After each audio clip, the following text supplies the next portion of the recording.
Everyone. मैं हिमानी उपाध्याय।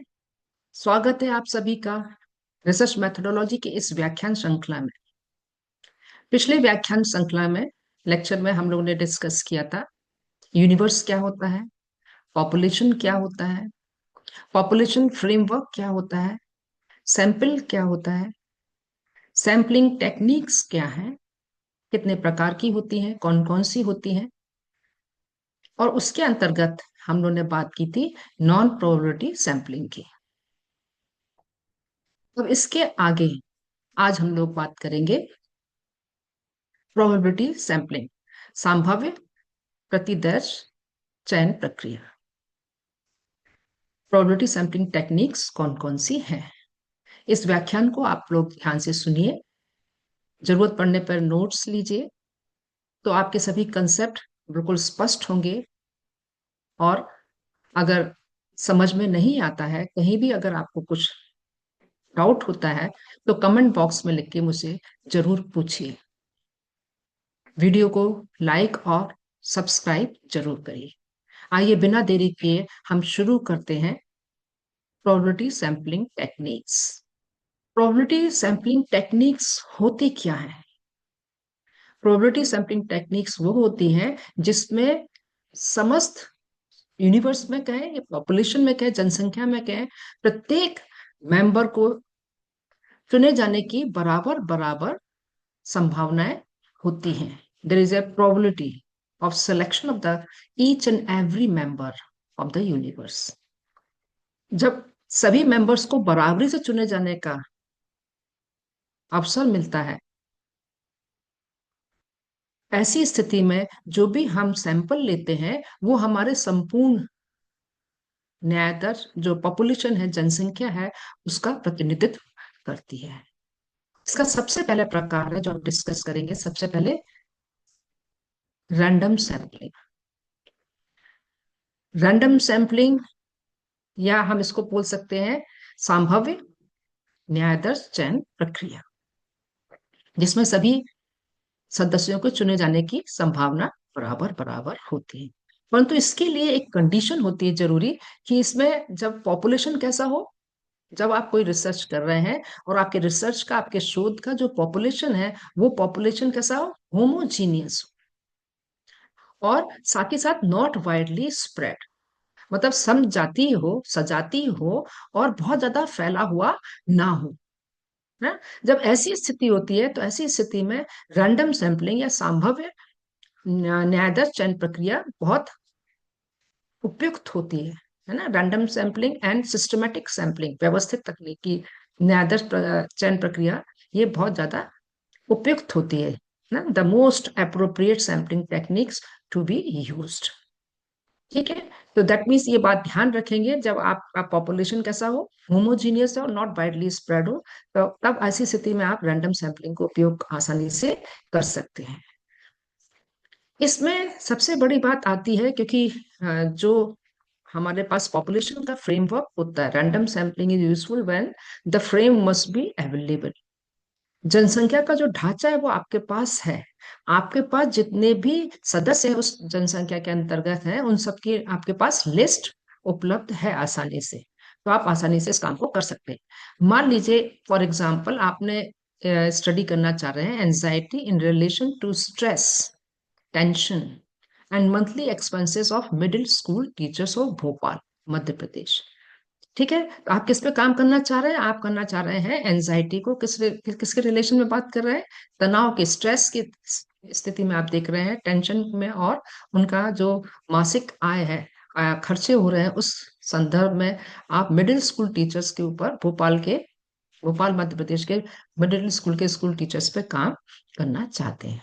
ठीक है, तो अब देखिए यहाँ पर अब आपका जो पॉपुलेशन है वो क्या हो गया, यहाँ पर भोपाल शहर के सारे मिडिल स्कूल के जितने भी टीचर्स हैं वो आपके क्या हो गए, यहाँ पर जनसंख्या हो गई। ठीक है ना। तो दैट मीन्स इस एग्जाम्पल में जो बात मैंने अभी आपको बताई, पॉपुलेशन क्या हो गई, all middle school teachers of Bhopal Madhya Pradesh. ठीक है, ये बात समझ में आ रही है। अब फ्रेम अगर अपन बोले, क्योंकि यहाँ पे ये संभावना पूरी पूरी है, क्योंकि हम डीओ ऑफिस से आप लिस्ट ले सकते हैं। ठीक है। तो वहां से possible to make list of all middle school teachers Bhopal. तो आपको कितने टीचर्स हैं आपको आसानी से उपलब्ध हो जाएंगे। दूसरी बात अगर देखें इसमें जो कंडीशन थी, पॉपुलेशन कैसा है, सजातीय है, होमोजीनियस है, और बहुत वाइडली स्प्रेड नहीं है। तो इसको आप आसानी से इस मेथड को यूज कर सकते हैं। ये बात समझ में आ रही है आप लोगों को कि यहाँ पर मैंने आपको बताया कि आपको जितने भी जनसंख्या में जितने भी सैंपल है, उस सैंपल का आपको लिस्ट आसानी से उपलब्ध है। और साथ ही साथ आपका जो सैंपल है वो कैसा है, पॉपुलेशन कैसा है, होमोजीनियस है। चलिए अब बात करते हैं यहाँ पर। जो रैंडम सैंपलिंग होती है वो अलग अलग प्रकार की होती है, टाइप्स ऑफ रैंडम सैंपलिंग। तो पहला प्रकार है फिश बाउल या चिट और लॉटरी सिस्टम। ठीक है ना, लॉटरी प्रोसीजर, या तो अपन उसको लॉटरी विधि कह सकते हैं, लॉटरी विधि के नाम से आप सभी लोग अच्छे से परिचित हैं। चिट बना के भी उठा सकते हैं, फिश बाउल कहते हैं। ठीक है, तीनों बातें एक ही है। ऐसी स्थिति में आप क्या करते हैं, आपके पास सारे के सारे जो पॉपुलेशन में जितने भी मेंबर हैं उनका आपके पास क्या आ गया, सूची उपलब्ध है ना। तो यहाँ पर हम कह सकते हैं कि ये जो मेथड है, ये procedure, it is useful when the size of population is not too large. क्योंकि यहाँ पर आपको उनकी चिट बनानी पड़ेगी, है ना, स्लिप बनानी पड़ेगी, फिर आप उसको उठाएंगे। तो ये कब उपयोगी है, ये तभी उपयोगी जब पॉपुलेशन आपका बहुत बड़ा ना हो, आसानी से आप हर मेंबर के नाम की चिट बना सके। ठीक है। दूसरी बात यहाँ पर, क्योंकि पॉपुलेशन बहुत बड़ा नहीं है, तो it is easy to make chit for each and every member of the population. आसानी से आप हर मेंबर की चिट बना सकते हैं। ठीक है। साथ ही साथ जितनी भी चिट आपके पास है, कैसी होनी चाहिए, जो आप काट रहे हैं, पेपर के पीस ले रहे हैं, वो पीस कैसे होने चाहिए, एक जैसे होने चाहिए। कोई छोटा कोई बड़ा कोई लंबा ऐसा नहीं लेंगे। कैसे होंगे, it must be identical in respect of size, colour, folds and shape. ऐसा क्यों, क्योंकि उठाते समय, है ना, आप बिल्कुल भी बायस्ड ना हो। ठीक है, पूर्वाग्रह से ग्रसित ना हो, बिल्कुल एक जैसे होंगे तो बिल्कुल भी समझ में नहीं आएगा। ठीक है। तो आपने चिट बनाया, एक ही कलर के पेपर को लिया और एक समान आपने उनके पीसेस किए, और उनके फोल्ड भी आपने उतने की, अगर आप 4 फोल्ड कर रहे हैं, 4 बार उसको मोड़ रहे हैं, फोल्ड कर रहे हैं, तो केवल 4 बार ही सारी चिट को मोड़ेंगे। ठीक है। तो सब सारी की सारी कैसी हो गई, चिट आपने जो बनाई, सारी की सारी चिट आइडेंटिकल है। ठीक है, जिनको आप आसानी से एक जार में रख सकते हैं और सब एक जैसी दिखेंगे। ठीक है ना।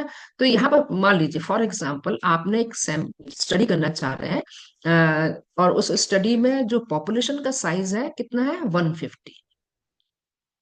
ठीक है, 150 है, और जो शोध करता है उसको कितने मेंबर सिलेक्ट करने हैं, 50, है ना। तो 150 में से कितने मेंबर सिलेक्ट करने हैं, 50 मेंबर सिलेक्ट करने हैं। तो आसानी से अब आप यहाँ पे जो 150 है उनका आप चिट बना सकते हैं। ठीक है। तो सबसे पहला काम क्या किया कि आपके पास जो 150 जनसंख्या है, उस जनसंख्या के सारे मेंबर्स को आपने एक सीरियल नंबर अलॉट किया, है ना। सिंपली भी आप दे सकते हैं 1 2 3 4, या कोई कोडिंग जो भी कर रहे हैं आपने सबको अलॉट कर दिया, उनके नाम के आगे। और फिर right serial number on a separate separate chit. अलग अलग जो आपने चिट बनाई है, हर चिट में आपने अलग अलग उनको नंबर को आपने लिख दिया। ठीक है ना। फिर आपने उसकी फोल्ड किया। सेकंड पॉइंट आता है कि फोल्ड आप करेंगे चिट को आपने, और 4 टाइम आपको फोल्ड करना है, तो आप सिर्फ उसको 4 टाइम ही फोल्ड करेंगे। ठीक है ना, मोड़ेंगे। और फिर then keep all 150 chits in a container, एक जार में आप उसको रख लेंगे। ठीक है। जार में रखने के बाद क्या करेंगे, आप उसको जार को मिक्स करेंगे अच्छे से, और मिक्स करने के बाद चिट को टेक इट 1 चिट, केवल एक ही चिट को बाहर उठा के निकालेंगे। ठीक है। मान लीजिए कि आपने जो चिट उठाई उस चिट पर नंबर कितना था, 30, सीरियल नंबर 30 लिखा हुआ था। तो इमीडिएटली आप एक शीट पर उस सिलेक्टेड नंबर को लिख लेंगे। ठीक है। क्या किया आपने, पहले कंटेनर में जितनी भी चिट थी उनको अच्छे से मिला लिया। मिलाने के बाद आपने क्या किया, एक चिट को उठाया, है ना। उदाहरण के लिए मैंने आपको बताया, मान लीजिए कि आपका जो नंबर उठा क्या है, वो 30 उठा नंबर, और आपने उसको लिख लिया पेपर पे, फिर वापस उस चिट को फोल्ड कर दिया। ठीक है ना। सेपरेट शीट पे आपने लिख लिया, और जो चिट आपने उठाए थे उस चिट को आप वापस फोल्ड कर देंगे। और फोल्ड करने के बाद आप क्या करेंगे, क्योंकि देखो यहाँ पर अगर अपन प्रोबेबिलिटी की बात करते हैं, संभावना की बात कर रहे हैं हर चिट के उठाए जाने की, 150 में से हमको 50 उठाने हैं, तो हर मेंबर को बराबर बराबर चांस मिलना है। तो यहाँ पे क्या करेंगे कि जो probability of selecting the chit number is 1/50। ठीक है। तो हर चिट, जितनी भी चिट उठाएंगे हर चिट को यही संभावना प्राप्त होनी चाहिए। तो इसके लिए क्या करेंगे, आप उस चिट को रीफोल्ड करेंगे, जो 30 नंबर की चिट निकली थी उसको रीफोल्ड करेंगे। फिर उसको उतने ही फोल्ड करने के बाद आप उसे सेम कंटेनर में वापस डाल देंगे। ठीक है ना, along with the other chit, सारी चिट के साथ, है ना। फिर आप उसको मिक्स करेंगे। आप फिर से, आपके पास कितनी चिट हो गई, 150 चिट फिर से हो गई। फिर आपने उसको अच्छे से शेक किया, मिलाया, फिर उसमें से आपने एक चिट को उठाया। तो रिपीट द सेम प्रोसेस। आप उठाएंगे 15 मेंबर्स, जब तक आपके पास 50 मेंबर्स नहीं उठ जाते। परंतु इसमें ये ध्यान रखना है कि हर बार आप जो भी सीरियल नंबर निकलेगा उसको पेपर पे लिख लेंगे, और उसको फिर से फोल्ड करेंगे, और वापस आप उसको कंटेनर में डाल के उसको शेक कर लेंगे, मिला लेंगे, मिक्स कर लेंगे अच्छे से। और इस प्रोसेस को जब तक करते रहेंगे जब तक कि आपके पास 50 नंबर नहीं हो जाते। परंतु साथ ही साथ ये ध्यान रखेंगे, हो सकता है बाई चांस जो पहले नंबर पर चिट उठी थी, या दूसरे नंबर पर चिट उठी, या तीसरे नंबर पर जो चिट उठी, वो बाद में रिपीट हो जाए। तो रिपीट हो जाएगी तो ऐसे स्थिति में क्या करेंगे आप, ignore if same number again selected, है ना। वापस अगर सेम नंबर आता है तो उसको आप, हमें क्या करना है, वापस उसको फोल्ड करके डाल देंगे। ठीक है।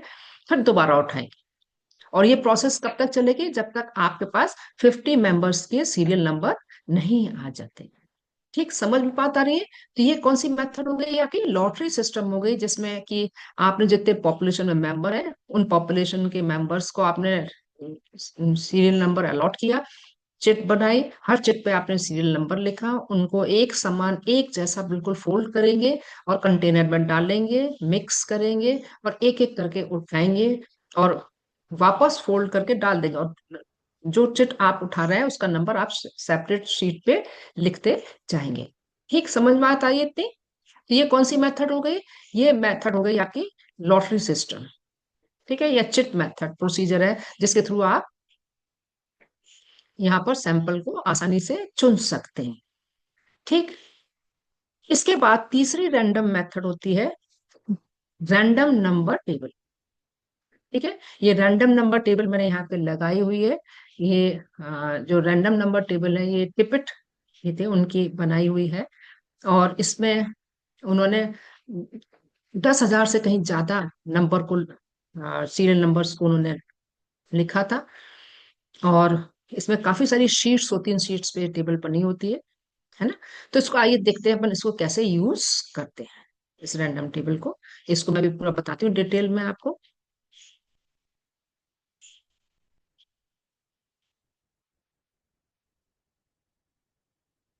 ये जो टेबल देख रहे हैं, actually it is pre generated list of digits arrange in a grid.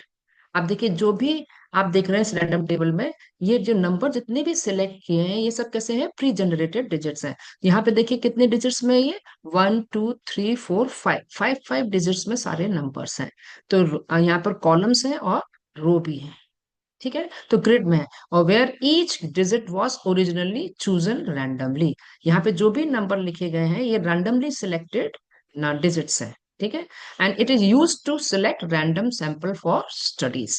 और इसको जनरली रैंडम नंबर टेबल को यूज ही किया जाता है कि जब हमको नंबर के थ्रू सिलेक्ट करना है रैंडम नंबर से, तो इजी मेथड हो जाती है जिसके थ्रू आप आसानी से सिलेक्ट कर सकते हैं। आइए इसमें देखते हैं कैसे करेंगे इस चीज को। ठीक है ना, how to use random table, कैसे टेबल को यूज करना चाहिए, क्या सावधानी रखना चाहिए, कौन कौन सी स्टेप्स होती हैं, इसको समझने की कोशिश करते हैं। सबसे पहले क्या करेंगे, assign unique number two each individual. आपका जो पॉपुलेशन है उस पॉपुलेशन में जितने भी मेंबर्स हैं उन मेंबर्स को आप अपना एक नंबर अलॉट कर देंगे। सिंपल सा, आप यूनिक नंबर से मतलब 1 2 3 4 भी दे सकते हैं, आप ABCD भी दे सकते हैं, अल्फाबेटिकल अल्फाबेट्स भी दे सकते हैं, जो भी आपको देना, यूनिक नंबर आपने अलॉट कर दिया। नंबरिंग से। और नंबरिंग में भी जरूरी नहीं है कि ना आप 1 2 से शुरू करें, आप 11 12 से शुरू कर सकते हैं, या फिर आप 52 53 से शुरू कर सकते हैं, या 100 से शुरू किया है ना, या 150 से शुरू किया, डिपेंड्स। तो आप असाइन करेंगे एक यूनिक नंबर। दूसरी बात, दूसरा स्टेप्स में आपको करना होगा कि डिटरमाइन डिजिट ग्रुप। आपको जो डिजिट आपने लिया उस डिजिट ग्रुप को कैसे आप चूज करेंगे। कैसे चूज करेंगे, जैसे मान लीजिए फॉर एग्जाम्पल आपके पास 500 स्टूडेंट्स हैं, ठीक है। तो यहाँ पर देखिए 500 नंबर जो लिखा हुआ है, इसमें कितने डिजिट्स आ रहे हैं, इसमें 3 डिजिट्स आ रहे हैं, है ना, यूनिट, टेंस और 100, है ना। तो 3 डिजिट नंबर है, ये कैसा नंबर है, यहाँ पे हमने डिजिट ग्रुप डिसाइड किया कि हमारा ग्रुप डिसाइड कितना है, 3 डिजिट नंबर्स वाला है। ठीक, समझ में आ रही बात इतनी। दूसरी बात आप करेंगे, स्टार्ट अ रैंडम पॉइंट। आप जो भी काम शुरू करेंगे इसको किसी भी एक रैंडम, एट रैंडम, कोई भी शीट आपने रैंडमली सिलेक्ट कर ली, उस शीट का कोई भी रो और कॉलम आप रैंडमली सिलेक्ट करके करेंगे, ठीक है ना। तो ओपन द पेज रैंडमली, है ना, आपने पेजेस को रैंडमली ओपन किया। फिर read the table at random column and row, है ना, जो कॉलम रो में से भी आप रैंडमली पेंसिल रख लीजिए, उसके आधार पे आप इसको स्टार्ट करें काउंटिंग। सपोज मान लीजिए आपने पेज नंबर ओपन किया 18, ठीक है, 18 नंबर का पेज ओपन हुआ। तो यहाँ जैसे मैंने आपको ये टेबल दिखाई, इस टेबल में आप देखेंगे ये शीट नंबर कौन सी है, ये 18 नंबर शीट खुली है, ठीक है।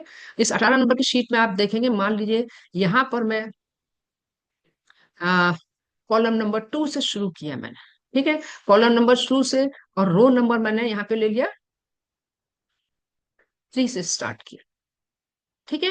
अब इसमें देखिए पहला नंबर आपको कौन सा दिखाई दे रहा है, 3 5 7। इसमें जो नंबर है पूरा है 82 3 5 7, परंतु हमेशा जब अपन काउंट करते हैं तो पीछे लास्ट डिजिट से लेना शुरू करेंगे। तो इसमें कौन सा है, 3 डिजिट में 3 5 7। तो इसको आप नोट कर लेंगे। 500 में से आपके पास ये आ गया।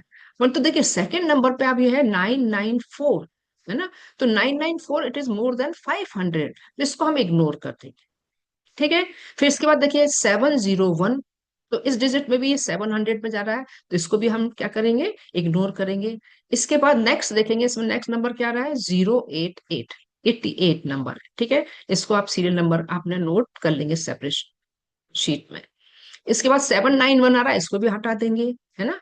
फिर या नीचे देखिए 058 है लास्ट 3 डिजिट में, तो 58 नंबर आप नोट कर लेंगे, ठीक है। नेक्स्ट नंबर आ रहा है 741, तो इसमें भी हमने क्या किया, यहाँ 700 इज मोर देन 500, तो इसको हम इग्नोर कर देंगे। नेक्स्ट वाला 503, इसको भी इग्नोर करेंगे। अब इसी तरह से आप सीक्वेंस पे बढ़ते चले जाएंगे, और जब तक हम इसको सिलेक्ट करेंगे, जब तक हमारे जो रिक्वायर्ड नंबर सैंपल है वो कंप्लीट नहीं हो जाता। ठीक, समझ बात आ रही है इतनी। चलिए, इसके बाद देखते हैं रीड द नंबर।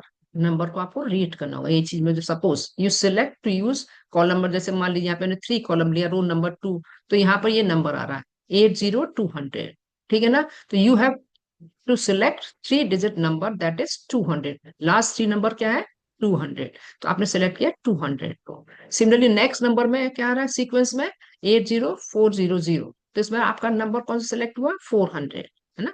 इसी तरह से आप नंबर सेलेक्ट करते जाएंगे, और जो भी नंबर है नंबर टेबल से ही लेकर लिखते जाएंगे।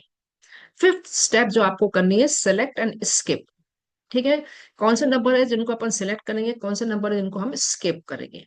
तो select the number with in the range, जो मैंने अभी आपको बताया था टेबल में, आपका नंबर है 500 है, 500 के अंदर आ रहा है 500, और उसके अंडर है, अंतर्गत आ रहा है, तो उस नंबर को आप सिलेक्ट करेंगे। परंतु स्किप कौन से नंबर को करेंगे, ऐसा नंबर जो कि क्या रहा है, outside the range, more than 500, ठीक है ना, तो उसको वहां पे स्किप कर देंगे, इग्नोर करेंगे। समझ में आ रही बात इतनी, ओके। अब इसका 6 स्टेप है, कंटिन्यू टिल कंप्लीट। इस प्रोसेस को हमको लगातार कंप्लीट करना है, जब तक कि आपका पूरा का पूरा नंबर जो आपने चुनना चाहते हैं नंबर, उसको कंप्लीट ना हो जाए। ठीक, ये बात समझ में आ रही है अपनी। कैसे हमने रैंडम नंबर टेबल को यूज किया, रैंडम नंबर टेबल में आपने सबसे पहला काम किया कि हर मेंबर को आपने unique number, serial number allot किया, है ना। फिर डिजिट नंबर फाइंड आउट करेंगे। डिजिट नंबर फाइंड आउट होने के बाद आप कोई भी रैंडमली शीट को ओपन करेंगे, और उस शीट में से आप अपने में से सिलेक्ट करेंगे, और जो आपके रेंज में नंबर होंगे उन्हीं नंबर को आप लिखेंगे, सिलेक्ट करेंगे, जो आउट ऑफ द रेंज होंगे उनको स्किप कर देंगे। चलिए, ये बात क्लियर हो गई। अब रैंडम सैम्पलिंग में सेकंड मेथड होती है computer generated random number. Generally जो रैंडम नंबर लिस्ट होती है उसको हम सॉफ्टवेयर को यूज करके कंप्यूटर रैंडम नंबर को जनरेट आसानी से कर सकते हैं। तो it a way to generate random number with the help of computer, computer की मदद से आप इसको जनरेट कर रहे हैं। इट रिक्वायर्स, अगर इस तरह से अगर आपको जनरेट करना है तो आपको पता होना चाहिए कि हाउ मनी रैंडम नंबर्स, है ना, आप जो भी लेना चाह रहे हैं, आपके पास जो भी पॉपुलेशन है उसका मिनिमम वैल्यू क्या है, मैक्सिमम वैल्यू क्या है, ये आपके पास आपको पता होने चाहिए। साथ ही साथ यहाँ पर जो अवेलेबल सॉफ्टवेयर है, जिन सॉफ्टवेयर की मदद से आप आसानी से कंप्यूटर से अपने रैंडम नंबर टेबल को जनरेट कर सकते हैं। तो एक जो सॉफ्टवेयर है उसको कहते हैं अपन stat tricks random number generator. इसके मदद से आप आसानी से रैंडम नंबर टेबल को जनरेट कर सकते हैं। साथ ही साथ ग्राफ पैड सॉफ्टवेयर को भी यूज कर सकते हैं, और भी बहुत तरह के होते हैं सॉफ्टवेयर जिनको आसानी से यूज करके हम रैंडम नंबर टेबल को जनरेट कर सकते हैं। ठीक, इतनी बात समझ में आ रही है।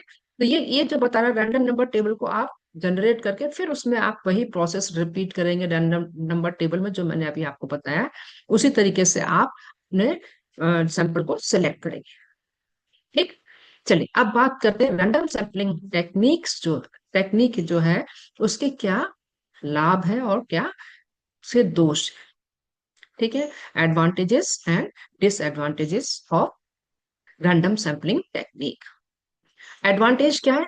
नो डाउट, जैसे मैंने अभी बताया कि रैंडम सैम्पलिंग से जब आप सैंपल सेलेक्ट करते हैं तो it represents the target population. जो टारगेट पॉपुलेशन है उस पॉपुलेशन जनसंख्या को ये पूरी तरह से प्रतिनिधित्व करता है। दूसरी बात, यहाँ पर हम अनबाइज्ड होते हैं, मतलब पूर्वाग्रहों से ग्रसित नहीं होते, है ना। इसमें हर प्रत्येक सदस्य को चुने जाने की बराबर बराबर संभावना होती है।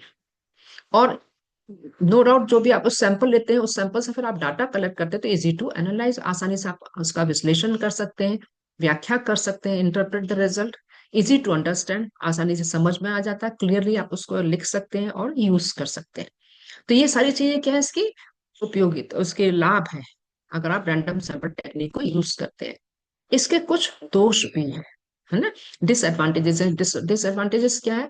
It is difficult to use. कब कठिनाई होती है? जब आपके पास पॉपुलेशन साइज कैसा हो, बहुत बड़ा। तो ऐसी स्थिति में पूरे सदस्यों की लिस्ट बनाना बहुत कठिन काम हो जाता है, ठीक है ना। या तो पॉपुलेशन साइज बहुत बड़ा हो या बहुत फैला हुआ हो, तब आपको बहुत दिक्कतों का सामना करना पड़ सकता है। ठीक है, साथ ही साथ जो रैंडम सैम्पलिंग टेक्निक्स होती हैं उसमें it requires numbering of each subject in the population. It is a time consuming and costly, क्योंकि पॉपुलेशन में जितने भी सदस्य हैं हर सदस्य का आपके पास नाम होना चाहिए, हर चीज पता होनी चाहिए, कितने नंबर में, कहाँ है, कैसे है। तो इस चीज को करने में कई बार टाइम बहुत ज्यादा लग जाता है और कॉस्टली भी। अगर बहुत ज्यादा बड़ा पॉपुलेशन है और बहुत बिखरा हुआ है तो ऐसी स्थिति में दिक्कत आती है। ठीक है, तो ये अभी बात की हमने रैंडम सैम्पलिंग टेक्निक की क्या क्या फायदे हैं, क्या नुकसान है। ठीक है, advantages and disadvantages of random random sampling technique. दूसरी विधि होती है सिस्टमैटिक सैम्पलिंग, व्यवस्थित न्यायाधीश चयन प्रक्रिया। व्यवस्थित न्यायाधीश चयन प्रक्रिया, इसमें क्या होता है, जो कंडीशन है इसको हम कब यूज कर सकते हैं? It is use only if the given population is logically homogeneous, है ना। कैसा है? जब पॉपुलेशन क्या हो, सही तार्किक रूप से सजाती हो, ऐसी स्थिति में ही आप इसका उपयोग कर सकते हैं। Because systematic sample unit are uniformly distributed over the population, है ना, पूरे जनसंख्या में वो बराबरी से डिस्ट्रीब्यूटेड हो आसानी से, ताकि आप तभी हम उनकी लिस्ट भी बना पाएंगे, है ना। तो ये बहुत जरूरी है, तभी हम इस सिस्टमेटिक सैम्पलिंग टेक्निक को यूज कर सकते हैं। आप क्या कैसे करेंगे? इसमें सबसे पहले इसको करते समय आपको लिस्ट बनानी पड़ेगी, प्रिपरेशन ऑफ लिस्ट। तो सीरियल मार्किंग मेथड को आप यूज करेंगे, जितने भी मेंबर हैं उन सब मेंबर को आप सीरियल नंबर देंगे। और सीरियल नंबर नंबर जो दे रहे हैं वो अल्फाबेटिकल भी दे सकते हैं और सीरियल नंबर मार्किंग के थ्रू भी दे सकते हैं। ठीक है, दोनों तरीकों से आप उनको लिस्ट को तैयार कर सकते हैं। दूसरी बात, sample is selected according to, पहली बात, और रैंडम स्टार्टिंग पॉइंट से आप शुरू करेंगे, जैसे रैंडम मेथड में करते हैं वही करेंगे यहाँ पर। और दूसरी बात, यहाँ पर जो भी हम रैंडम ले रहे हैं एट फिक्स पीरियोडिक इंटरवल, तो उसमें हमने एक फिक्स पीरियोडिक इंटरवल रखा कि हम आप एवरी थर्ड नंबर का जो हमारा नंबर आएगा उसको हम सिलेक्ट करेंगे, या एवरी फिफ्थ नंबर या एवरी टेंथ नंबर, है ना। तो ये आपने क्या किया है, एक फिक्स पीरियोडिक इंटरवल को आपने सिलेक्ट कर लिया है ना। तो इसको अपन कहते हैं जनरली सैम्पलिंग इंटरवल, है ना, न्यायदर्श अंतराल। ठीक है, इस calculated by dividing the population size, और इसको साइंटिफिकली आप अपने मन से तय ना करके साइंटिफिकली भी डिसाइड कर सकते हैं। तो क्या करेंगे, इसको करने के लिए जो पॉपुलेशन साइज है और जो आप डिजायर्ड सैंपल साइज चाहते हैं उससे आप पॉपुलेशन साइज को डिवाइड कर देंगे, तो आपके पास क्या आ जाएगा, जो सैम्पलिंग इंटरवल है वो आप आसानी से कैलकुलेट कर सकते हैं exact.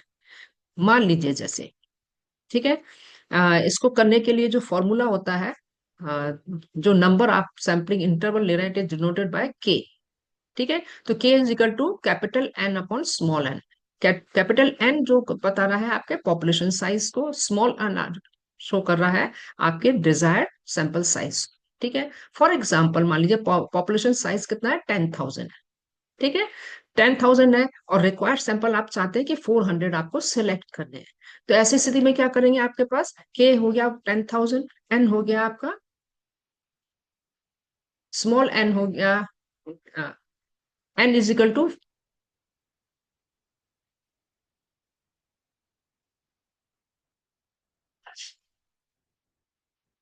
N is equal to 10,000 है, और small N is equal to आपका क्या हो गया, 400।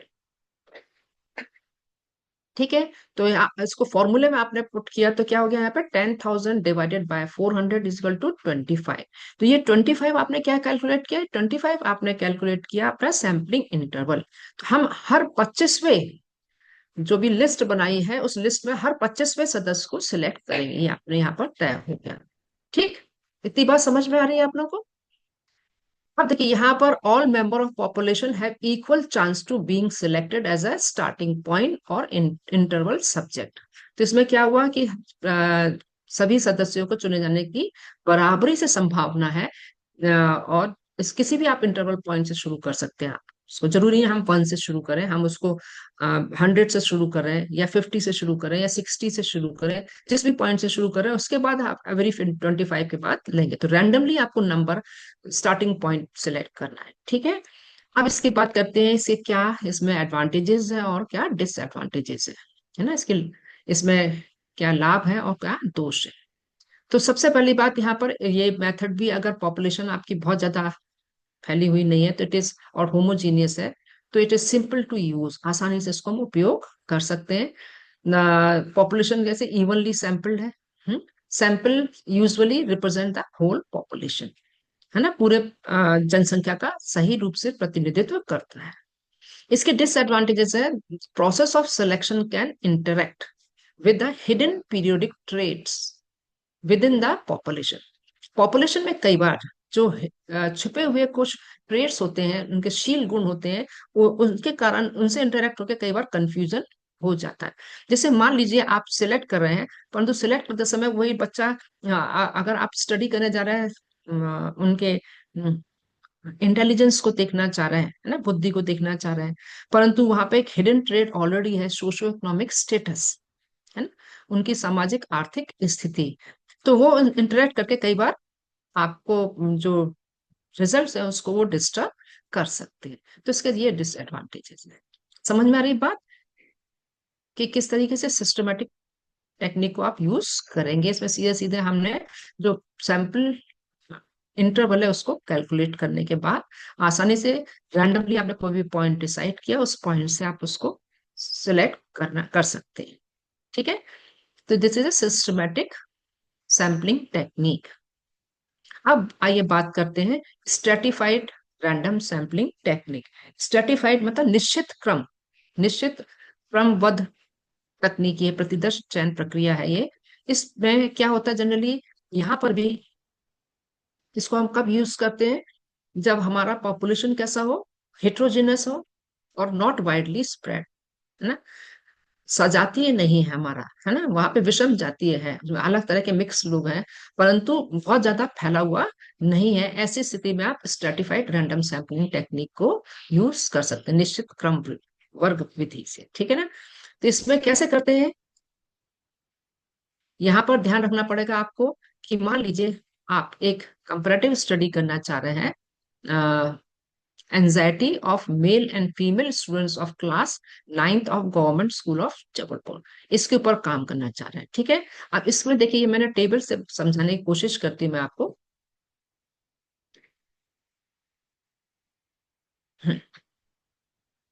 अब देखिए यहाँ पर मान लीजिए मैंने गवर्नमेंट स्कूल ऑफ जबलपुर के लिए हुए, यहाँ पर सपोज वहां पे कितने हैं, यहाँ पर 10,000, ऑन द बेसिस 10,000 स्कूल्स हैं, ठीक है ना। और उसमें अगर अपन जेंडर वाइज अगर करते हैं, तो जेंडर वाइज हमने पॉपुलेशन में देखा कि मेल जो है टोटल 6,000 है, फीमेल कितने हैं 4,000, ठीक है। अब यहाँ पर आपने ये भी देखना चाह रहे हैं कि रेसिडेंशियल बैकग्राउंड का क्या इफेक्ट हो रहा है, साथ में क्या फर्क पड़ता है ना। तो रेसिडेंशियल बैकग्राउंड के अकॉर्डिंगली हमने फिर उनमें देखा, तो जो जितने भी मेल हैं गवर्नमेंट स्कूल में, तो वो कितने हैं 4,000 है शहरी क्षेत्र में, और ग्रामीण क्षेत्र में 2,000 है, अर्बन में 4,000, रूरल में। अब ये देखिए यहाँ पर जो उनका जो सोशो इकोनॉमिक स्टेटस है, तो यहाँ पे मिडिल और लो ग्रुप, ठीक है। मिडिल ग्रुप में कितने आ रहे हैं, ग्रुप में 2,000 है, लो ग्रुप में भी 2,000 है, परंतु रूरल एरिया में मिडिल ग्रुप में 500 है और लो ग्रुप में आ रहा है 1,500, है ना। अगर परसेंटेज वाइज इसी चीज को हम देखें, यहाँ पर देखिए 10,000 में से कितने मेल थे पूरे पॉपुलेशन में, 6,000, ठीक है। फिर उनके रेसिडेंशियल बैकग्राउंड, उनके किस क्षेत्र में, किस एरिया पे को बिलोंग करते हैं, शहरी और ग्रामीण क्षेत्र में देखा, अर्बन और रूरल में, तो 4,000 शहरी क्षेत्र में और ग्रामीण क्षेत्र में 2,000। फिर उनके हमने सोशो इकोनॉमिक्स, उनकी सामाजिक आर्थिक स्थिति, मिडिल ग्रुप और लो ग्रुप, मिडिल ग्रुप और लो ग्रुप, शहरी क्षेत्र में करीब करीब बराबर बराबर थे, मिडिल भी 2,000 और लो भी। और यहाँ पर कितना है ये 500, परंतु लो ग्रुप में 1,500। अब परसेंटेज वाइज देखें तो ये तो हो गया टोटल पॉपुलेशन का 20%, है ना। मिडिल ग्रुप, मेल, अर्बन, कौन से वाले, शहरी क्षेत्र में रहने वाले मेल, और मिडिल ग्रुप को बिलोंग करने वाले कितने थे 20%। फिर वहीं पर जो मेल है, रूरल एरिया के मेल और लो अर्बन, सॉरी रूरल एरिया के नहीं, शहरी क्षेत्र में रहने वाले मेल और लो ग्रुप वाले भी 20% है। परंतु वही जो मेल है रूरल एरिया के और मिडिल ग्रुप के, तो वो कितना है, ओनली 5%। परंतु जो मेल है रूरल एरिया के मेल लो ग्रुप वाले हैं, वो 15% है। इसी तरह से आपको ये पूरा ऐसा ऐसा चार्ट बनाना पड़ेगा, जो आपके पास पॉपुलेशन फ्रेमवर्क आएगा, उस पॉपुलेशन फ्रेमवर्क में आपको ये तैयार करना पड़ेगा। तो फीमेल कितनी थी 6,000, तो मेल थे और 4,000 फीमेल, है ना। और उसमें से शहरी क्षेत्र में 2,000 थे और रूरल एरिया में भी महिलाएं कितनी मिली आपको, 2,000। मिडिल ग्रुप में 1,000, लो मिडिल ग्रुप में 1,000, तो 10% हो गए। परंतु वही रूरल एरिया में मिडिल ग्रुप में 500 है और लो ग्रुप में 150, 1,500 है, यहाँ पे जीरो नहीं दिखाई दे रहा है, ठीक है ना, 1,500। तो ऐसी स्थिति में यहाँ पे 5% और ये 15% हो गया। तो आप देखिए यहाँ पर ये पूरा पॉपुलेशन फ्रेम आपने तैयार किया, और फ्रेम करने के बाद आपने देखा यहाँ पे कितने स्टेट बन गए आपके, कितने कितने अलग अलग वर्ग बन गए, निश्चित वर्ग वर्ग बने होते, 1, 2, 3, 4, 5, 6, 7 और 8। तो यहाँ पे कितने वर्ग बन गए, 8 स्टेटा हो गए out of 10,000, class ninth government school of Jabalpur, ठीक है। तो सैंपल साइज आप कितना लेना है, मान लीजिए आपको सैंपल साइज चाहिए 2,000 आउट ऑफ 10,000, 10,000 बच्चों में से आपको कितने बच्चे चुनने हैं, 2,000 बच्चे चुनने हैं। तो ये तो आपने पॉपुलेशन फ्रेमवर्क तैयार किया, जनसंख्या का एक ढांचा बनाया, ठीक, इतनी बात समझ में आ रही है।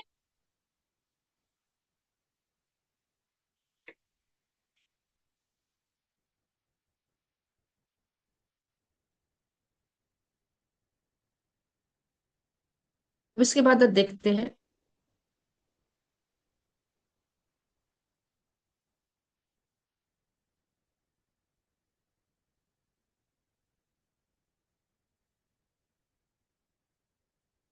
तो आप जब सैंपल्स लेंगे, सिलेक्ट करेंगे, तो वहां पर आपको 10,000 में से कितने लेने हैं स्टूडेंट्स? 200 लेने, सॉरी। ठीक है।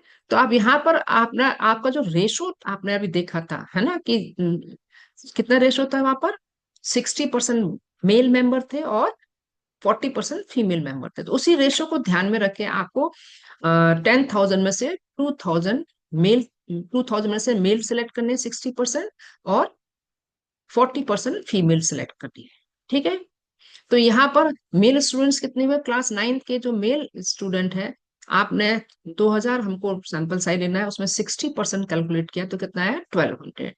और 40% आपको गर्ल्स लेनी थी तो आपको 800। ये ध्यान रखेंगे। फिर इसमें आप इसको डिवाइड किया क्षेत्र के हिसाब से, रेजिडेंशियल बैकग्राउंड के हिसाब से, शहरी क्षेत्र और ग्रामीण क्षेत्र, अर्बन और रूरल। तो 1,200 में से फिर आपका जो परसेंटेज जो आपने कैलकुलेट किया था वहां पर, उस परसेंटेज के हिसाब से फिर आपने यहाँ पे 720 आपके कितने आएंगे? मेल स्टूडेंट्स आएंगे। और रूरल एरिया में 480। ठीक है। फिर यहाँ पे भी 50-50% था यहाँ पे नीचे। ठीक है। तो यहाँ पर 20-20%, तो टोटल पॉपुलेशन का 20% यहाँ आएगा, 20% लो, मिडिल ग्रुप में लो बराबर। ठीक है। पर रूरल एरिया में यहाँ पे कहता था 5%। तो कितने हुए रूरल एरिया में? मेल 120 यहाँ पे मेल स्टूडेंट्स हुए, और 360, 15% यहाँ पर आके मेल स्टूडेंट्स हुए। ठीक है। इसके बाद सिमिलर प्रोसेस आपने गर्ल्स को, फीमेल को सिलेक्ट करते समय लेगा। एक टोटल 800 है। 800 का फिर आपने यहाँ पे डिवाइड हुआ, आपने यहाँ पे लिया बराबरी से, 50-50% था 800 का। तो अर्बन शहरी क्षेत्र और ग्रामीण क्षेत्र में से, ठीक है, 400 आपने फीमेल स्टूडेंट्स लिए शहरी क्षेत्र से, 400 आपने लिए ग्रामीण क्षेत्र से। फिर मिडिल ग्रुप, मिडिल इनकम वाले और लो इनकम ग्रुप वाले को देखा, तो उनमें से आपने फिर परसेंटेज बराबर था इक्वली, तो 200 आपने मिडिल ग्रुप से लिया, और लो इनकम वाले ग्रुप से आपने 200 लिया। ठीक है। रूरल एरिया में भी सेम आपने यहाँ पे किया, तो यहाँ पर आपका 5% था तो 100 यहाँ पे आया, और 15% था तो 300 यहाँ पे आया। इन सबको आप टोटल करेंगे तो ये कितना आएगा? सारे स्टूडेंट्स को हुए 2,000। ठीक, समझ में आ रही है बात? तो ये प्रोसेस होगा। आप आपने जो पहले आपने टोटल जो पॉपुलेशन फ्रेम बनाया था, उस पॉपुलेशन में जो परसेंटेज आया था, उस परसेंटेज के हिसाब से आपने उसी 8 अलग अलग वर्ग बने थे, स्ट्रेटा बने थे, उसी का परसेंटेज को ध्यान में रखे आपने फिर सैंपल का चुनाव करेंगे। ठीक, समझ में आ गई इतनी बात? अब आगे देखते हैं इस चीज को, कि इसके एडवांटेजेस क्या है और डिसएडवांटेजेस क्या है, मतलब इस विधि के क्या लाभ है। तो इसमें ये मेथड जो है बहुत सिंपल है, वेरी सरल, बहुत सरल विधि है इसको उपयोग में लाना, क्योंकि it is simple to use, the population is evenly sampled, है ना, बिल्कुल इवनली सैंपल्ड है, आसानी से आपको उपलब्ध हो जा रही है। Sample usually represent the population, और ऐसी स्थिति में जब आप चुनते हैं, तो जो भी न्यायाधीश आपने चुना, सैंपल लिया, वो पूरे पॉपुलेशन को रिप्रेजेंट करने वाला होता है, प्रतिनिधित्व करने वाला होता है। Can calculate standard error of the sample, आसानी से हम अपन स्टैंडर्ड एरर को भी कैलकुलेट कर सकते हैं, कोई स्टैंडर्ड एरर कितनी आ रही है ना। तो इसलिए ये जो विधि है कैसी है? It is a scientific method, result are more reliable, वैज्ञानिक विधि है, और जो भी हमारे पास परिणाम प्राप्त होते हैं, वो परिणाम हम कह सकते हैं ज्यादा वैध है, ज्यादा विश्वसनीय है। अब इसके दोष क्या क्या, डिसएडवांटेजेस? ये जो मेथड यूज कर रहे हैं, the process of selection can interact with the hidden periodic trades with in the population. तो यहाँ पर भी वो प्रॉब्लम आ सकती है, कि जो जिस जिस गुण को हमने नहीं लिया है ना, जिस शील गुण को हम देख ही नहीं रहे, परंतु वो उस पॉपुलेशन में एग्जिस्ट कर रहा है ना। तो ऐसी स्थिति में वो छुपा हुआ है, परंतु हमारे परिणामों को वो प्रभावित करता है ना। तो ये प्रॉब्लम आती है। और when ratio of each strata and total population is not equal, है ना, तो जैसे मैंने अभी बताया ना, जो पॉपुलेशन में जो टोटल पॉपुलेशन फ्रेमवर्क बनाए, उसमें जो स्टेटा का रेशो है, उसी रेशो को हमको सैंपल को सिलेक्ट करते समय ध्यान में रखना होगा। ठीक है। अगर आप नहीं रख रहे हैं, इक्वल नहीं रख रहे हैं, तो फिर वो हम ये कह सकते हैं कि जो भी हमारा सैंपल हमने ड्रॉ किया, वो रिप्रेजेंटेटिव नहीं है पॉपुलेशन का। ठीक है। तो इस बात का बहुत ध्यान रखेंगे, जो रेशो पॉपुलेशन फ्रेमवर्क में था मेल फीमेल का, या रेसिडेंशियल बैकग्राउंड का, या फिर सोशो इकोनॉमिक स्टेटस का, है ना, या तो उसमें आप वही रेशो चयन करते समय कहा यहाँ भी ध्यान रखेंगे सैंपल में, कि उसी रेशो में ही आप उस ग्रुप से उठाएं, है ना। तो आपको मेल और फीमेल को सिलेक्ट करते समय, जेंडर को लेते समय भी ध्यान रखेंगे कि जिस रेशो में हमारे पास पॉपुलेशन में, उसी रेशो में हम उस स्कूल से मेल मेंबर्स को उठाएं, उतने ही फीमेल मेंबर्स को सिलेक्ट करें। ठीक। तो ये इसके लाभ और नुकसान है इस विधि के। समझ में आ रही है आपको ये चीज? चलिए, बस इसमें आप जो भी सैंपल उसका परसेंटेज जरूर ध्यान में रखेंगे, पॉपुलेशन जितना है रेशो, उसी रेशो में आप उसको लेंगे। अगली मेथड है क्लस्टर सैंपलिंग। क्लस्टर को आप हिंदी में भी क्लस्टर तकनीकी भी ही कहते हैं। क्लस्टर सैंपलिंग को आप तभी यूज करेंगे, it is use when the population is wide spread and normally divided into well defined cluster और ग्रुप्स। मतलब जब आपका समूह कैसा हो, बहुत विविध तरीके से फैला हुआ है, दूर दूर तक फैला हुआ है, परंतु आपका जो पूरा पॉपुलेशन है वो छोटे छोटे क्लस्टर्स में समान रूप से डिवाइड है, ऑलरेडी पहले से डिवाइड है, with the help of the random sampling और स्ट्रेटिफाइड सैम्पलिंग। तो आप क्या करेंगे कि ना, आप उसको वेल डिफाइंड क्लस्टर होंगे, और वो भी कैसे, रैंडमली है ना, और स्ट्रेटिफाइड है। तो इसमें फॉर एग्जाम्पल जैसे मान लीजिए कोई भी जो रिसर्चर है वो काम करना चाह रहा है कि ना, जो प्रिंसिपल है, प्राचार्य हैं हाई स्कूल, मतलब पूरे मध्य प्रदेश में के जितने भी प्रिंसिपल्स हैं हाई स्कूल के, उनके ऊपर वो काम करना चाह रहे हैं रिसर्चर, मान लीजिए। ठीक है। तो ऐसी स्थिति में क्या है, आप देखिए, सबसे पहली बात, मध्य प्रदेश पहले से ही 55 डिस्ट्रिक्ट्स में विभाजित है। ठीक है ना। तो ये लिस्ट आपको इजीली अवेलेबल है, पहले से ही अवेलेबल है ना। तो MP is divided into well defined 55 districts and list of district is available, है ना, वो आपको उपलब्ध है। ऐसी स्थिति में क्या हो रहा है कि आपके पास तो ये एक, तो आपके पास ये स्टेटा बने हुए हैं, है ना। तो आप उसमें से, उस लिस्ट में से जो 55 डिस्ट्रिक्ट है, उसमें से आप रैंडमली आप सिलेक्ट करेंगे, है ना। मान लीजिए आपको एक चाहिए या दो चाहिए या तीन चाहिए, जो जितने भी डिस्ट्रिक्ट आपको चाहिए, उन डिस्ट्रिक्ट्स को आप ना रैंडमली सिलेक्ट करेंगे। ठीक है ना। तो from the list of district researcher can select one और मोर डिस्ट्रिक्ट और क्लस्टर रैंडमली। तो आप यहाँ पे चिट बना के भी उठा सकते हैं। ठीक है ना। आपने चिट बनाया, और चिट में से आपने उसको कंटेनर में डाला, और शेक करके आपने कोई भी दो या तीन चिट उठा लिया, एक चिट उठा लिया, और वो आपका क्या हो जाएगा, टारगेट पॉपुलेशन हो जाएगा। ठीक है। फिर उसके बाद तीसरी बात आप करेंगे, all principal of high school with in the chosen cluster are the member of sample automatically, है ना। जो भी आपके पास चिट निकली, उस चिट के, उस डिस्ट्रिक्ट के में जितने भी हाई स्कूल हैं, उस हाई स्कूल के भी जितने भी मेंबर है, प्रिंसिपल है, वो आपके सैंपल हो गया है। ठीक है। अब देखो यहाँ पर थोड़ा सा इस चीज को समझना पड़ेगा हमको, कि difference between cluster and stratified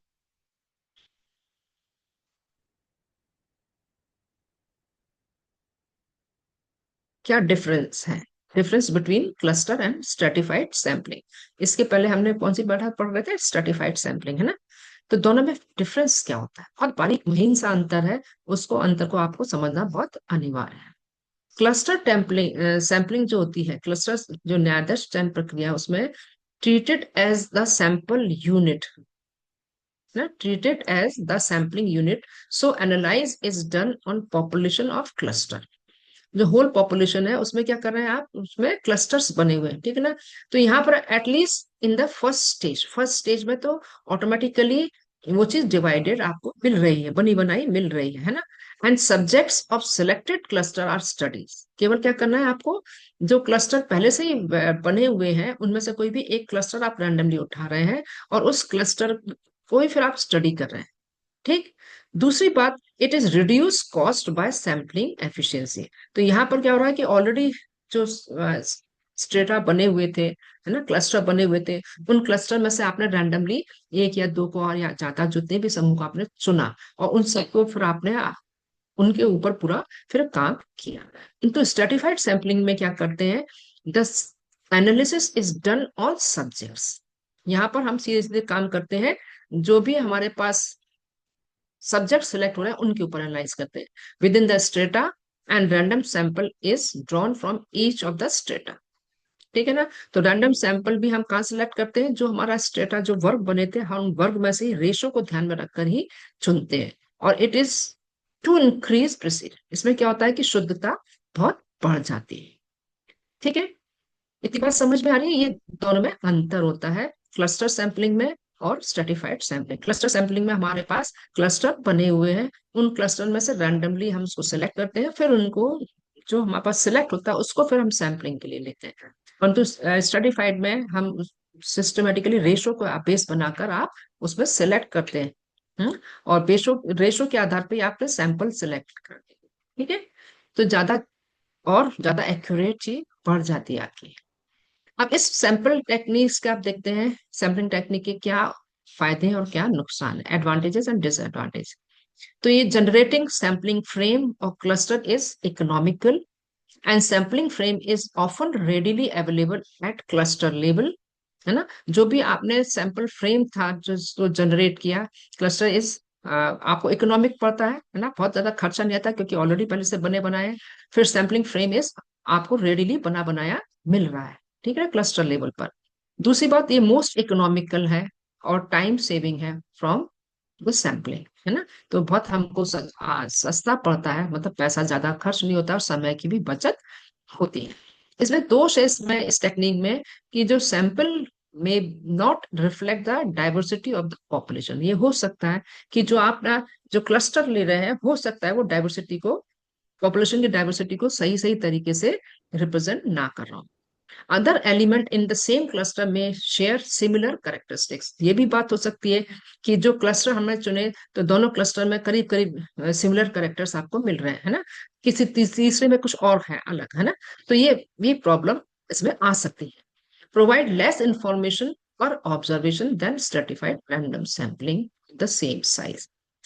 stratified random sampling technique में आपने क्या देखा था कि आपने रेशो निकाला था, है ना, पॉपुलेशन फ्रेम में ये रेशो है, फिर सैंपल में भी आप उस रेशो को सिलेक्ट कर रहे हैं, है ना।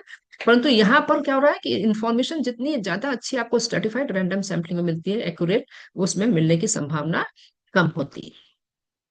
चौथी बात, standard error of the estimates are high as compare the other other sampling technique.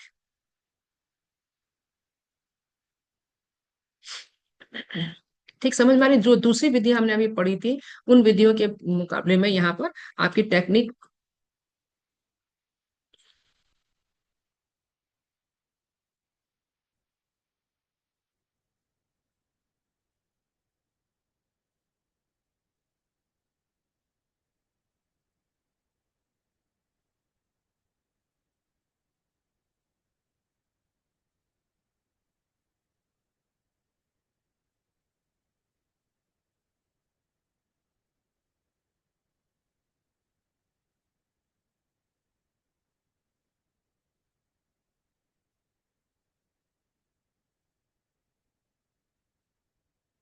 दूसरी विधियों की अपेक्षा इसमें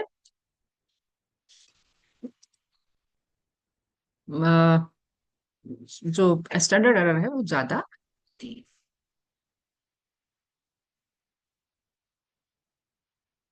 ठीक है, इसके बाद हम डिस्कस करते हैं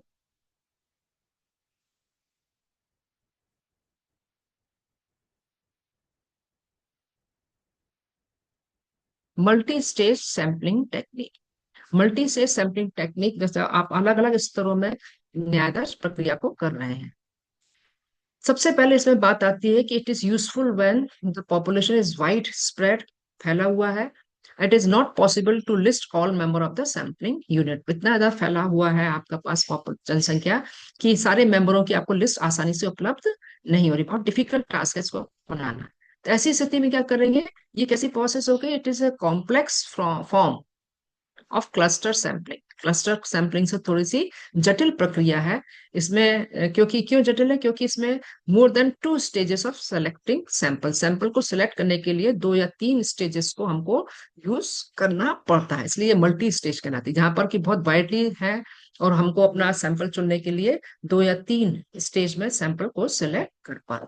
जैसे फॉर एग्जाम्पल आप स्टडी करना चाह रहे हैं a study of problem in discipline by, जो प्रॉब्लम फेस कर रहे हैं principal of high school, Uttar Pradesh के जो प्रिंसिपल्स हैं, जो अनुशासन से संबंधित समस्या और वो जो फेस कर रहे हैं उससे रिलेटेड आप काम करना चाह रहे हैं। तो फर्स्ट स्टेज में आपने क्या किया, फर्स्ट स्टेप में आपने डिस्ट्रिक्ट तो उत्तर प्रदेश के तय है ना, उनमें से आपने डिस्ट्रिक्ट को सिलेक्ट किया। सपोज 14 डिस्ट्रिक्ट सिलेक्ट, आपने 14 डिस्ट्रिक्ट को सिलेक्ट किया रैंडमली, है ना, आउट ऑफ 75 डिस्ट्रिक्ट में से।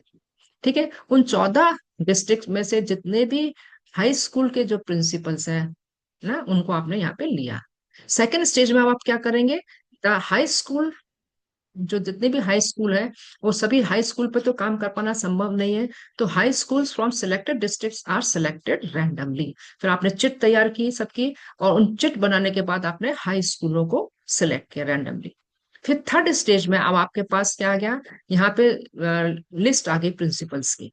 ठीक है, अब जब प्रिंसिपल्स की लिस्ट आ गई, अब आपने उनकी लिस्ट तैयार की, उनकी आपने चिट बनाई, फिर आपने उनको रैंडमली प्रिंसिपल को सिलेक्ट किया। तो यहाँ पे देखिए कितने स्टेज में आपने सैंपल को सिलेक्ट किया। फर्स्ट स्टेज में उत्तर प्रदेश के जितने भी डिस्ट्रिक्ट है, ऑलरेडी आपको मालूम था कि वहां पे 75 डिस्ट्रिक्ट है, उसमें से आपने रैंडमली 14 डिस्ट्रिक्ट को सिलेक्ट किया। दूसरे स्टेज में आपने हाई स्कूल को आपने रैंडमली सिलेक्ट किया डिस्ट्रिक्ट लेवल पर। ठीक है ना, जो 14 डिस्ट्रिक्ट लेवल पर जितने भी हाई स्कूल थे उनके आपने लिस्ट तैयार की और उनमें से आपने रैंडमली सिलेक्ट किया। फिर उसके बाद आपने थर्ड स्टेज में प्रिंसिपल्स थे, उन जो सिलेक्टेड हाई स्कूल हैं उनमें जितने भी प्रिंसिपल थे उनकी लिस्ट तैयार की और उसमें से कुछ प्रिंसिपल्स को आपने सिलेक्ट किया। तो इस स्टेज में, थ्री स्टेज में आपकी ये स्टेज पूरी कंप्लीट होती है। तो ये कहलाती है आपकी मल्टी स्टेज सैम्पलिंग टेक्निक। ठीक है, अब इस विधि के देखते हैं गुण क्या है और इसमें दोष क्या है, advantages and disadvantages. No doubt it is cost effective, feasible and easy to find sampling unit. इसमें कोई शक नहीं, अगर आप व्यवस्थित तरीके से चल रहे हैं, सिस्टमेटिक काम कर रहे हैं, सही तरीके से काम कर रहे हैं, तो ये हमको बहुत ज्यादा खर्चीली नहीं पड़ती है। इसमें से हम अपने आसानी से उसमें अगर ये चीज सही नहीं लग रही तो उसको फीजिबल है, आप उसमें दूसरा ले सकते हैं। और easy to find sampling unit, ये सैम्पलिंग यूनिट हमको लेना आसानी से हमको उपलब्ध हो जाते हैं, है ना। और साथ ही साथ जो भी हमने यूनिट सिलेक्ट हुए, क्योंकि रैंडमली है from first point two last point तक, थर्ड स्टेज तक, तो ये ज्यादा अच्छे से रिप्रेजेंट करते हैं होल पॉपुलेशन को, और it is more accurate then other cluster sampling of the same size, है ना। क्लस्टर सैम्पलिंग में की अपेक्षा ज्यादा ये एक्यूरेसी इसकी हाई होती है। इसमें भी परंतु कुछ दोष होते हैं। सबसे बड़ा जो दोष देख आता है, more testing is difficult to do, है ना, इसमें बहुत ज्यादा टेस्टिंग नहीं कर सकते। फर्दर एनालिसिस इज डिफिकल्ट, है ना, फिर अगर और आगे काम करना चाह रहे हैं तो उसमें भी कठिनाई थी कई बार। तो इस मेथड की ये कुछ दोष भी है। ठीक है, तो मल्टी स्टेज सैम्पलिंग टेक्निक, जिसमें कि हम दो या तीन तरह की रैंडम सैम्पलिंग को एक ही जगह इस्तेमाल करके उस टेक्निक को आगे काम कर रहे हैं। अब बात आती है कि जब भी हम रैंडम सैम्पलिंग यूज करें, तो रैंडम सैम्पलिंग यूज करते समय कौन कौन से ऐसे बिंदु हैं जिन बिंदु को ध्यान रखना बहुत जरूरी है, ताकि हम जो भी काम कर रहे हैं बिल्कुल सही हो। तो यहाँ पर सबसे बड़ी बात, the subjects of the study should be clearly and specifically describe in detail. मतलब काम शुरू करने से पहले हमारे पास, हम क्या काम करना चाह रहे हैं, हमारा वेरिएबल क्या है, और उसमें कौन कौन से सब्जेक्ट्स होंगे। तो सब्जेक्ट्स ऑफ द स्टडी, जिस पे आप काम करना चाह रहे हैं, उसमें किन के ऊपर आप कार्य करेंगे, है ना, क्या सब्जेक्ट्स हैं आपके, है ना, विषय क्या है, उनके बारे में आपके पास पूरा क्लियर कट डिस्क्रिप्शन होना चाहिए, डिटेल। दूसरी बात, population of the study should be clearly defined. जो पॉपुलेशन है सैंपल का, कैसा होना चाहिए, वह सही तरीके से डिफाइंड होना चाहिए, है ना, पॉपुलेशन फ्रेमवर्क उसके पास सही सही होना चाहिए। तीसरी बात, sampling procedure should be clearly defined. किस विधि का वो प्रयोग करेगा और वो क्यों करेगा, किस लिए करेगा और कैसे करेगा, इन सब बातों का जवाब उसके पास होना चाहिए। दैट मीन्स जो रिसर्चर है उसको, वो जो भी टेक्निक यूज कर रहा है उसको उसको वो सही तरीके से न्यायोचित ठहरा पाए, जस्टिफाई करना चाहिए उसको सही से। फिर इसके बाद ध्यान होना चाहिए, इफ क्वेश्चनर इज यूज, मान लीजिए आप सैंपल में जो इंफॉर्मेशन कलेक्ट करने के लिए कोई क्वेश्चनर यूज कर रहे हैं, है ना, प्रश्नावली यूज कर रहे हैं, तो then it is important to report percentage of filled questionnaire received. ऐसी स्थिति में आप ध्यान रखिए कि आप आपके पास क्वेश्चनायर, मान लीजिए अपने प्रिंसिपल्स के ऊपर काम कर रहे थे प्रॉब्लम देखने के लिए, उनके पास आपने क्वेश्चनायर भेजा, तो आपने जो परसेंटेज चुना था और उसके बाद आपके पास कितने परसेंटेज में आपने भरे हुए क्वेश्चनर आपको वापस मिले। ठीक है ना, ये बहुत जरूरी है। फिर इसके बाद selection of the subject should be free of बायस। जो भी आप सब्जेक्ट चुनाव करेंगे, अपना न्यायाधीश चुनेंगे, वो कभी भी पूर्वाग्रह से ग्रसित नहीं होना चाहिए। ठीक है। फिर selection procedure should be appropriate for problem being studied.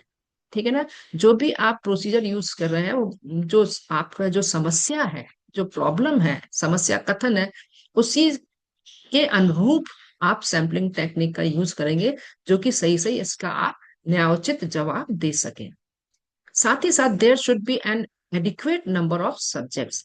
सही मात्रा में आपके पास सब्जेक्ट्स होने चाहिए। ऐसा नहीं कि समस्या जैसे उस समस्या को वो पूरा फुलफिल नहीं कर रहे हैं, आपके पास जो परिणाम आ रहे हैं उनको आप सही तरीके से नहीं दे पा रहे हैं। ठीक है ना, तो एडिक्वेट नंबर मतलब सही मात्रा में आपके पास सैंपल का चुनाव होना जरूरी है। तो इन बातों को आप हमेशा ध्यान रखेंगे सैंपल इकट्ठा करते समय।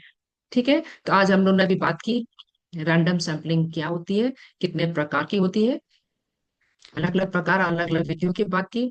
तो उसमें हमने सबसे पहले रैंडम टेक्निक में आप लोग को रैंडम सैम्पलिंग क्या होती है, कब इसको यूज कर सकते हैं ना, फिर रैंडम नंबर टेबल की बात की, कंप्यूटर जनरेटेड रैंडम नंबर्स की बात की, साथ ही साथ इसके गुण और दोषों की भी चर्चा की। फिर सिस्टमेटिक सैम्पलिंग क्या होती है ना, व्यवस्थित न्यायाधीश चयन प्रक्रिया क्या होती है, उसके बारे में चर्चा की। फिर यहाँ पर आपकी स्ट्रेटिफाइड रैंडम सैम्पलिंग टेक्निक क्या होती है, कैसे यूज कर सकते हैं, क्लस्टर सैम्पलिंग क्या होती है ना, दोनों में क्या अंतर होता है, इसको जानने की कोशिश की। और कब हम मल्टी स्टेज सैम्पलिंग टेक्निक को यूज कर सकते हैं, इसके बारे में हमने स्टडी की।